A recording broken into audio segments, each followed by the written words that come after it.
Hello everyone, my name is Robert. I have Myasthenia Gravis. I'm here to talk to you about your meds. In case you're wondering, what are these things and what are they doing to my body?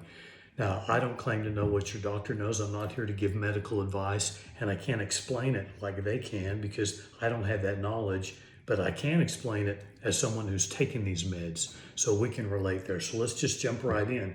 The number one prescribed medicine for MG, your oral med, is Mestinon. It's also called PYRIDOSTIGMINE, and it's been around, I believe, since 1955. Back then, it was the only prescribed med that they really had. Now, it looks a little bit like an aspirin, and I just want you to think of it as an aspirin because that means temporary. It gives you back for a short amount of time what you lost with MG. Maybe that was your double vision, swallowing, speech, or muscle fatigue. It helps just temporarily get that back to you. Now, I've heard MG patients say it does nothing. Others, it does everything. There's a lady in our support group who has ocular MG, and she says that once she feels her eyelid drooping, maybe the double vision, she takes a Mestinon and it works within 15 minutes.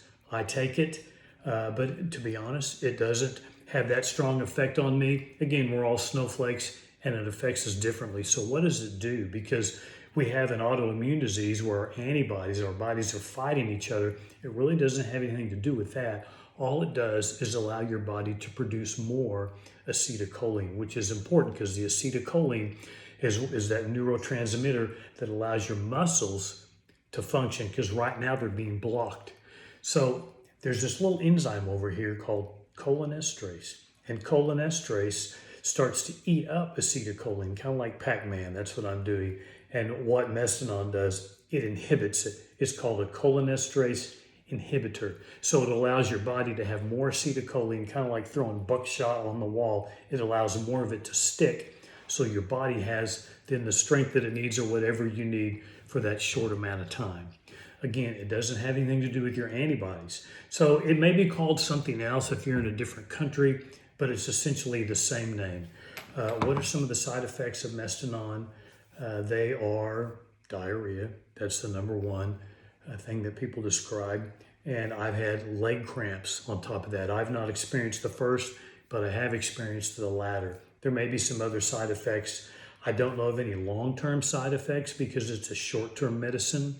It's a maintenance medicine, but it is the most commonly prescribed one. It comes in 60 milligram tablets. And you can take it, if you're starting out, take it exactly as your doctor prescribes. Now, one thing that doctors do, not all, but once you maintain your MG and you understand your body, you might be allowed to take it on an as-needed basis based upon your schedule for that day. That's me. I take it as needed. One little tip I want to give you is on pill cutting, because you cut these Mestinon in half often if you just need to take 30 milligrams.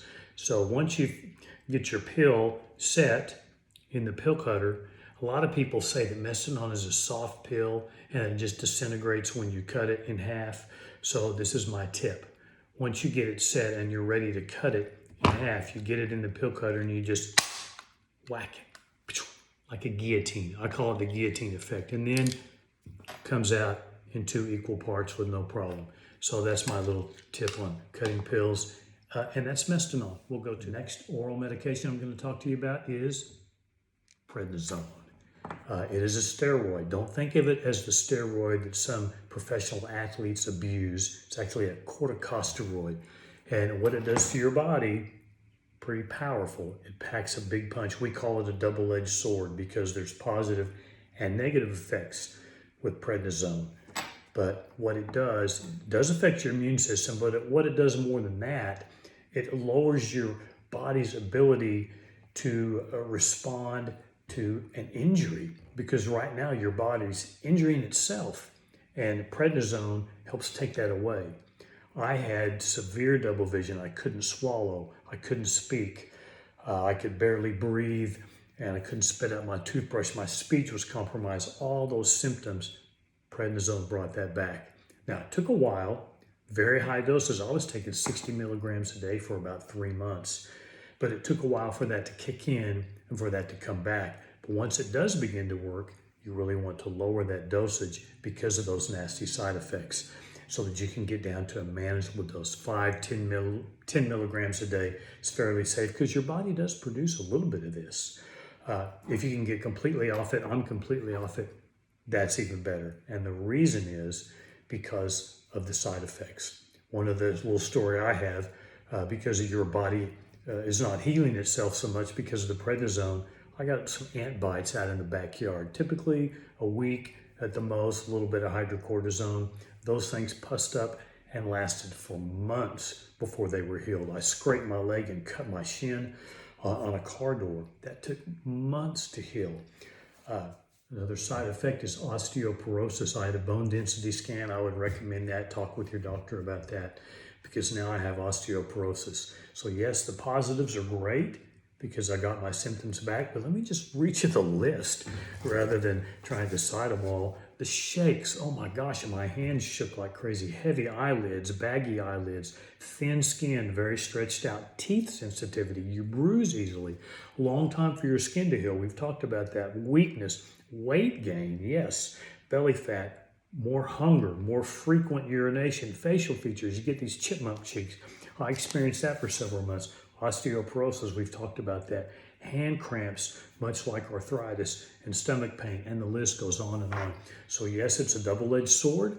It can be dangerous over the long term, which is why doctors want to get you off of that. But in the short term, packs a powerful punch, and it helps you recover what you lost in MG, and that's prednisone. Okay, the last oral medication I want to talk about before we get to the infusion drugs in another video is Celcept. Some people use Imuran. The generic for this is mycophenolate, but it originally and still is a transplant rejection drug so that your body won't fight itself, so that it can accept the new organ. So for MG patients, it lowers your immune system, therefore immunosuppressant. It suppresses it so that your body's not fighting itself. There's less of those bad antibodies to go around. But by the same token, there's less good antibodies to fight off an infection or a virus. So you need to be very careful about germs, etc. I use hand sanitizer a lot because my immune system is suppressed. This is a long-term, probably a lifetime medication for me, and depending upon your dosage, really depends upon the level of your immune system being suppressed. I take it twice a day, once in the morning, once in the evening. Again, this is Celcept. It's an immunosuppressant. Some of the side effects that go with this, maybe not as severe with others. You're more prone to skin cancer. Sometimes I would get some skin lesions, but I would much rather be able to have my regular normal abilities. I don't have full strength, but I will go with the side effects as long as I have this medication around because it's your long-term go-to.